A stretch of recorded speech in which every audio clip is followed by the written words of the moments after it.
welcome back. I know I haven't done a video for such a long time, but the missus have been on holiday this week and had things to do, so I do apologise for that. But we've come out for a little walk this afternoon, and I thought we'd go along the way that I know that the old lines used to take. I don't know if you know from my previous videos, but I'll bring you back when we get to where the level crossing used to be. We're modelling old industrial units and industrial places. I just thought this looked pretty interesting, like with the fence close and the moss and things going down the pipes, the rust, things like that, or growing bushes.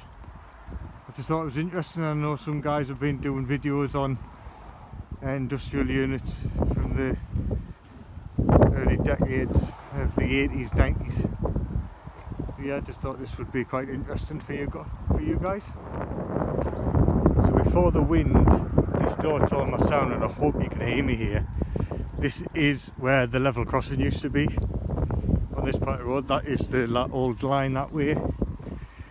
That used to go straight through to here, which went towards where the colliery used to be, and in the distance those white buildings, those are the goods sheds and the working sheds from the old colliery lines.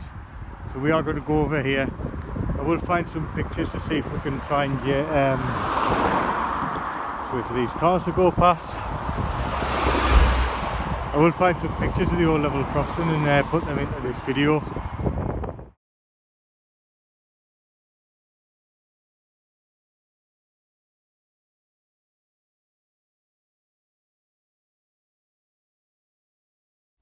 So just crossed the road, and this is the old lines where the path really starts. So I'll walk along this way because I don't think I've done this walk and done a video on it, so yeah, it just gives you some more of an idea of the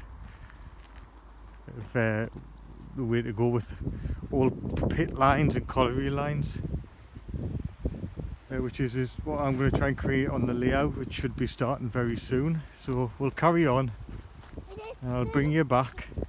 And I do think there's some old sleepers buried into the path that are starting to show. I'll try and find out where they are, and then I'll bring you back on that one. So that's just the way we've came, and obviously you can see in the distance the line went straight down towards the old engineering works, railway engineering works down there.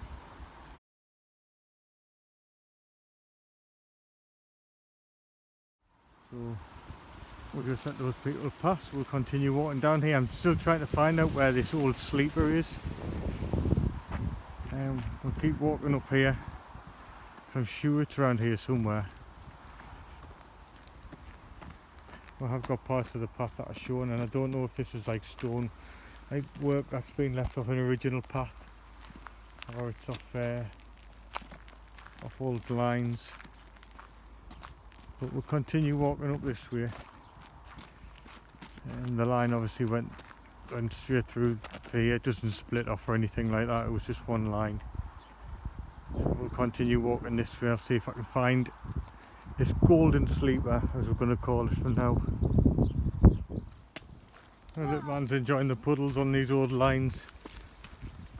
So we'll continue on our journey when we come to the old crossover point.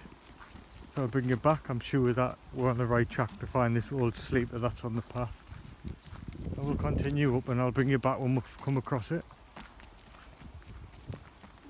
So after talking to some locals who lived in the area for quite a long time and remember the old lines being here, there used to be a footbridge that went from this part to this part over, and this was the lines, which is that way. And there was a footbridge that went straight over here. When they were kids, used to stand on the bridge and wave at the steam trains coming through, or carrying the coal wagons from the pits. So it's pretty interesting history. There wasn't any other industrial buildings around here that I thought there was. It was just basically a straight line from the pit, which was just down that way, and that went all the way that way. It's about a 3.5 mile stretch of line that fed a coke works and a brick works to Newbottle Colliery and Harrington Colliery, which were down that way. and where the engine works are, which you may be able to just see right in the distance there. That's the old engine works in industrial, obviously where they maintained wagons, where they dropped coals off delivery that went down to Sunderland port for exportation out to other parts of the world. So pretty interesting.